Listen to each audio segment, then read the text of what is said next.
ಮತ್ತಾಯ ಅಧ್ಯಾಯ 22 ವಚನ 1-14 ಯೇಸು ಬೇರೆ ಕೆಲವು ವಿಷಯಗಳನ್ನು ಸಾಮ್ಯಗಳ ಮೂಲಕವಾಗಿ ಜನರಿಗೆ ತಿಳಿಸಿದನು. ಪರಲೋಕ ರಾಜ್ಯವು ತನ್ನ ಮಗನ ಮದುವೆಯನ್ನು ಸಿದ್ಧಪಡಿಸಿದ್ದ ಒಬ್ಬ ರಾಜನಿಗೆ ಹೋಲಿಕೆಯಾಗಿದೆ. ಆ ರಾಜನು ಕೆಲವು ಜನರನ್ನು ಔತಣಕ್ಕೆ ಆಹ್ವಾನಿಸಿದನು. ಅಡಿಗೆ ಸಿದ್ಧವಾದ ಬಳಿಕ ರಾಜನು ತನ್ನ ಸೇವಕರ ಮೂಲಕ ಆ ಜನರಿಗೆ ತಿಳಿಸಿದನು. ಆದರೆ ಅವರು ಔತಣಕ್ಕೆ ಬರಲಿಲ್ಲ. ಆಮೇಲೆ ರಾಜನು ಇನ್ನು ಕೆಲವು ಸೇವಕರನ್ನು ಕರೆದು, ಈ ಜನರನ್ನು ನಾನು ಆಗಲೇ ಆಹ್ವಾನಿಸಿದೆ, ಆದ್ದರಿಂದ ಈ ಔತಣವನ್ನು ಸಿದ್ಧವಾಗಿದೆ. ಅಡಿಗೆಗಾಗಿ ಕೊಬ್ಬಿದ ಎತ್ತುಗಳನ್ನು ಮತ್ತು ಕರುಗಳನ್ನು ಕೊಯ್ಸಿದ್ದೇನೆ, ಎಲ್ಲವೂ ಸಿದ್ಧವಾಗಿದೆ. ಮದುವೆ ಔತಣಕ್ಕೆ ಬನ್ನಿ ಎಂದು ಅವರಿಗೆ ತಿಳಿಸು ಎಂದು ಹೇಳಿ ಕಳುಹಿಸಿದನು. ಅಂತೆಯೇ ಸೇವಕರು ಹೋಗಿ ಆ ಜನರಿಗೆ ತಿಳಿಸಿದರು. ಆದರೆ ಅವರು ಸೇವಕರ ಮಾತಿಗೆ ಕಿವಿಗೊಡಲಿಲ್ಲ.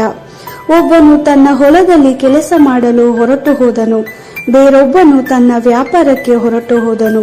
ಇನ್ನು ಕೆಲವರು ಆ ಸೇವಕರನ್ನು ಹಿಡಿದು ಹೊಡೆದು ಕೊಂದಾಕಿದರು.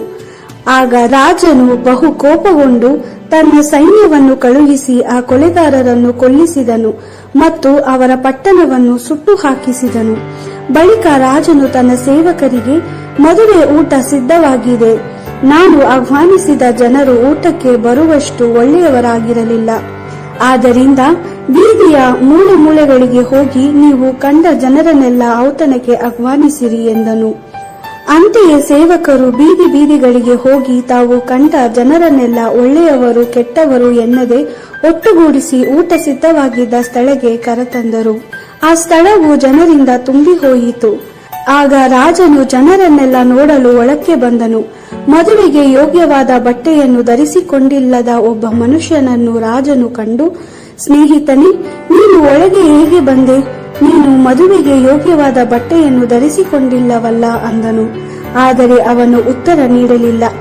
ಆಗ ರಾಜನು ಕೆಲವು ಸೇವಕರಿಗೆ, ಇವನ ಕೈಕಾಲು ಕಟ್ಟಿ ಹೊರಗೆ ಕತ್ತಲೆಯೊಳಗೆ ಎಸೆಯಿರಿ ಅಂದನು.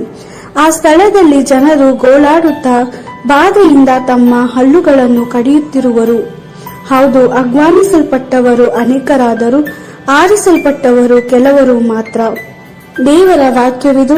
ದೇವರಿಗೆ ಕೃತಜ್ಞತೆ ಸಲ್ಲಲಿ.